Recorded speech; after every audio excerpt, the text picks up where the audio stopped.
Now I just wanted to do a quick demonstration of the synthesizer project I've been working on. Let's see here. So the way it's wound up working is it just plays a tone out of the buzzer, and that's a square wave. And let's see here. So it gets MIDI commands from this MIDI controller. And this isn't a synthesizer, so it can't make music. It can just output a MIDI string. And that's received by this USB host module. And it's got special firmware flashed on it. So that it should work with any class compliant MIDI device, as long as it doesn't have like an internal USB hub or something weird like that. This thing is just a breakout board for power. And this is a 5 volt to 3.3 volt switch reg, and a FT232H UART module for when I need it. This is actually mislabeled. That's supposed to be H4.6, and this is supposed to be H4.5. Let's see here. I'll just go ahead and turn it on.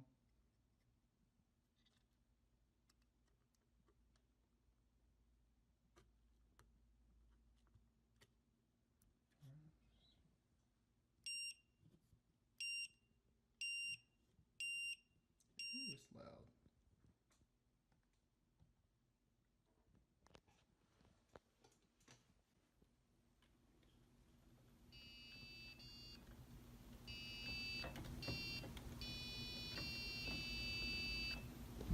Let's see here.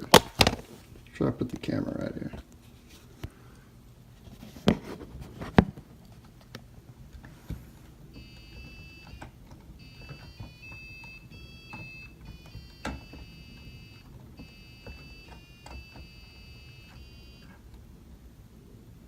See here, I can do PWM modulation, so this knob will adjust the pulse width of the square wave from 50% duty cycle all the way down to 0.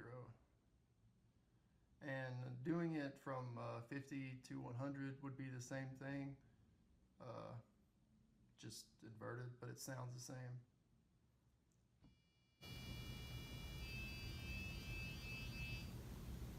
It's also a good way to modulate the volume.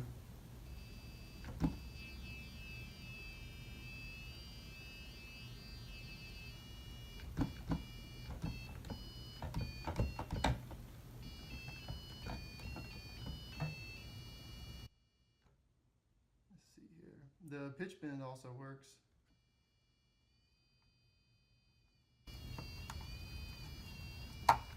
And the way I got it set up is it'll bend all the way to the next note. So you can bend to the next key.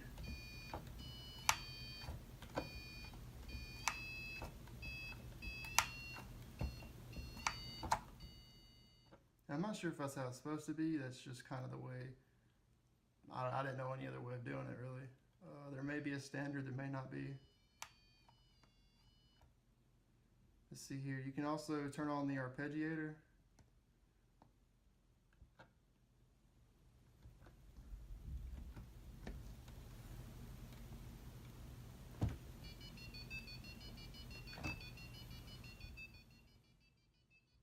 And this is the theme song from Stranger Things. I don't know if you've ever watched that.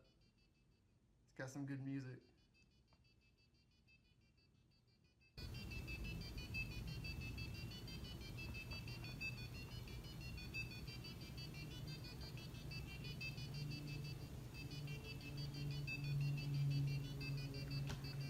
You can also increase the speed to stress test it.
that's about it.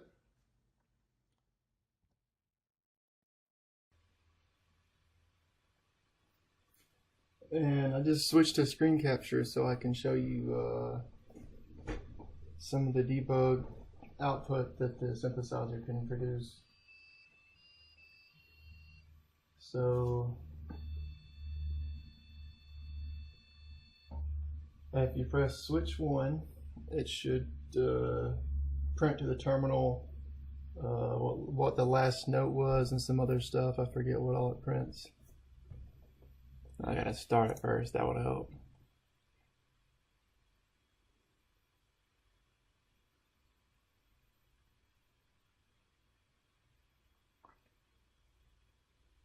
There we go.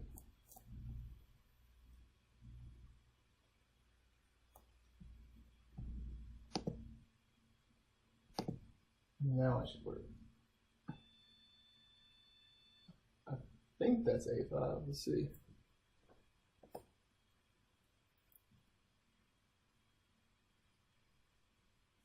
Yep.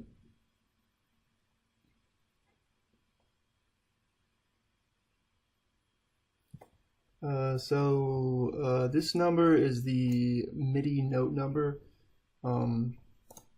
If you look here, this is just a website that's got a list of them.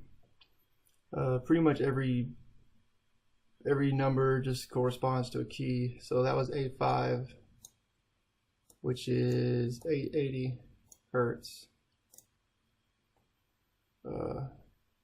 And that's how the frequency. This is the time period that it's using at 8 megahertz.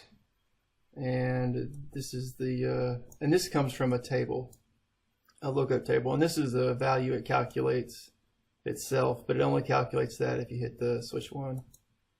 And then it shows you the current pitch bend, and that number right there is the actual center. So it's kind of weird. It's a 14-bit number that you have to reconstruct from 2 bytes, and so it goes from 0 to whatever twice that is, and that just shows your current PWM period. And so it's in up-down mode. So that is, I believe, half or twice. Is it half or twice?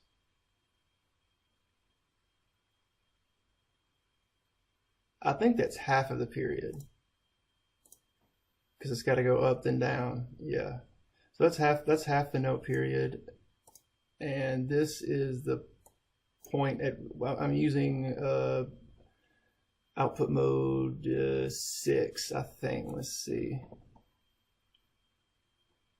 It's on B.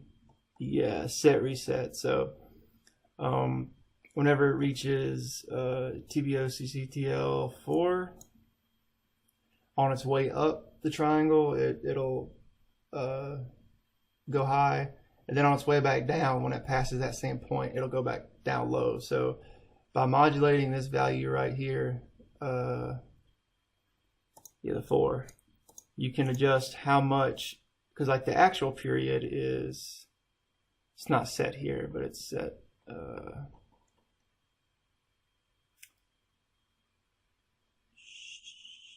update V clock, where's that at? Oh. Yeah, so this is the actual period. And then update PWM sets, yeah, CCR4. So that's just, so if you can picture a triangle wave going up and down, it's, by changing that CCR4, you can adjust the pulse width pretty much.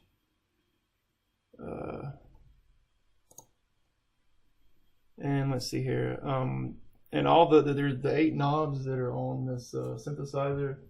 You can I can also print out their current values.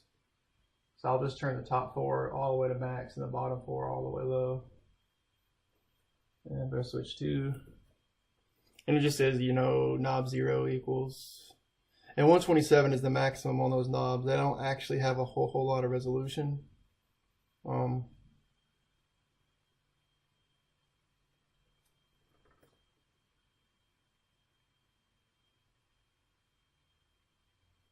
And another really annoying thing is, and this is just with general MIDI stuff, you would think that when you power it on, it would send all the knob positions, and there may be a way to do it. I just don't know how to do it. But well, the whole time I've used it, I've had to adjust the knob at least once before, so that I know that it's because these are what's called control changes. So they only transmit when the knob is turned. So I'm not sure if there's a way to just pull all the knob positions all at once, in the beginning, because once it's running, it'll always keep track of where the knobs are. But initially, it doesn't really know. As far as the code goes here, pretty basic. I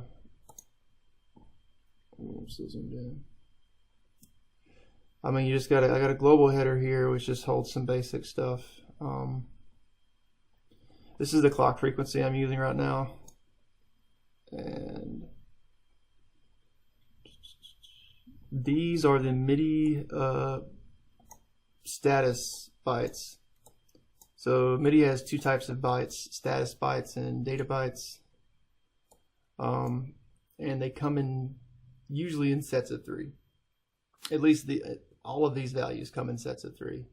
So you get a note on status byte, and then you get data byte 1, data byte 2. And yeah, that's them down here. Let's see what else. So the types of messages that this synthesizer recognizes is the note on command, note off command, control change, and pitch bend. That's just the pitch bend center, and that's the factor. You can think of it like that. That's how much. Like if you take the current frequency and multiply it by that, and that's the maximum deviation from pitch center that you can bend. Got some global memory, MIDI state, your actual MIDI command bytes. That's a flag which signifies that you've got all 3 bytes and all 3 bytes are valid.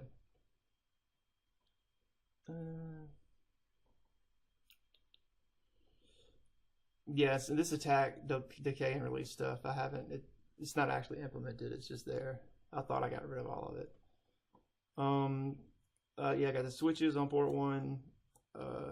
That's nonsense. I thought it was gone. That just updates the buzzer clock. And that's the receive interrupt.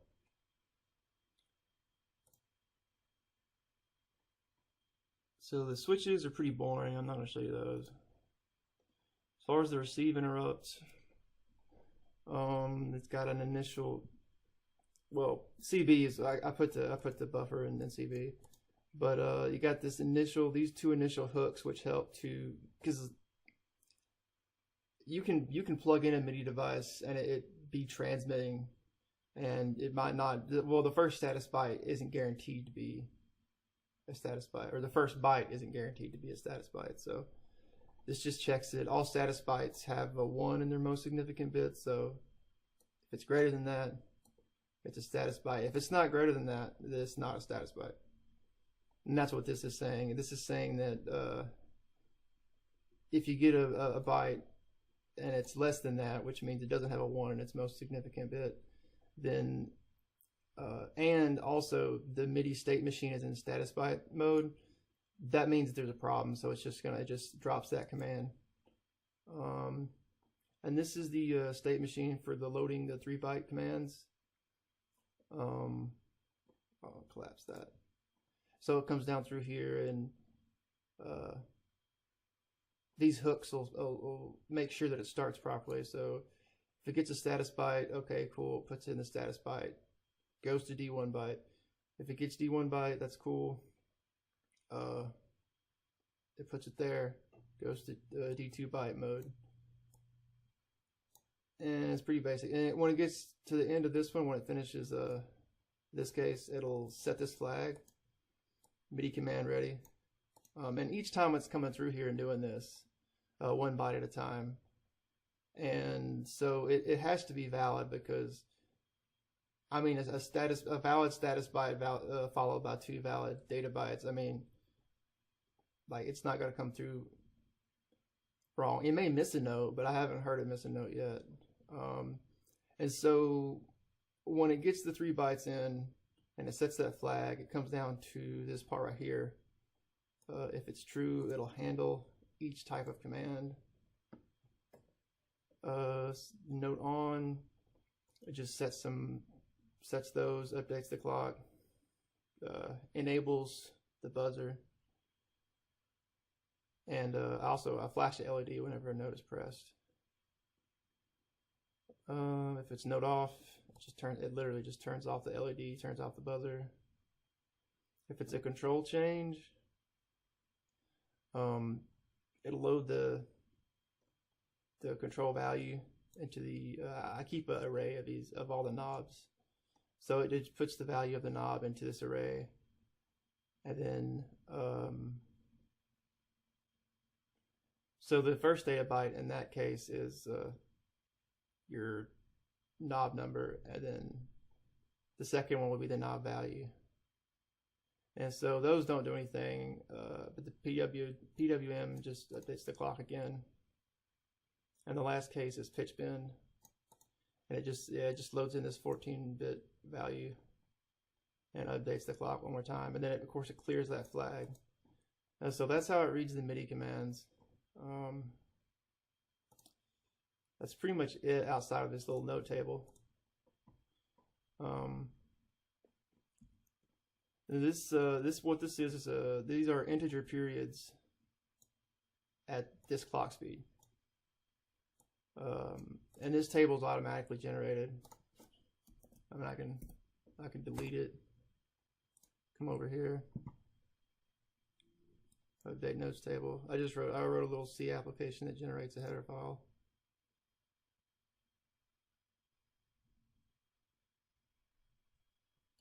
It just recompiles it and then rebuilds the table and opens up the new table.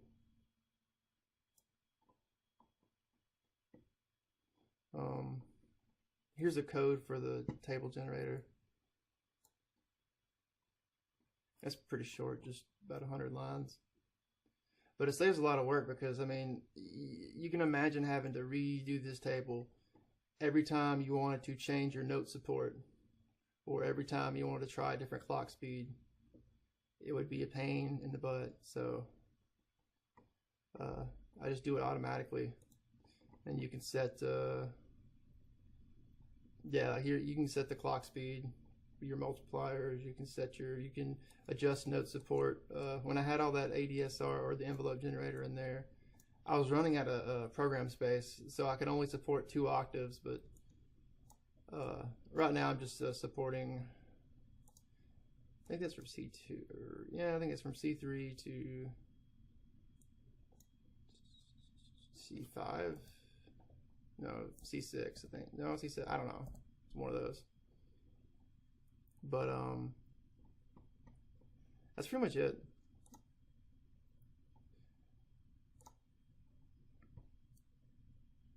All right, thanks y'all for watching.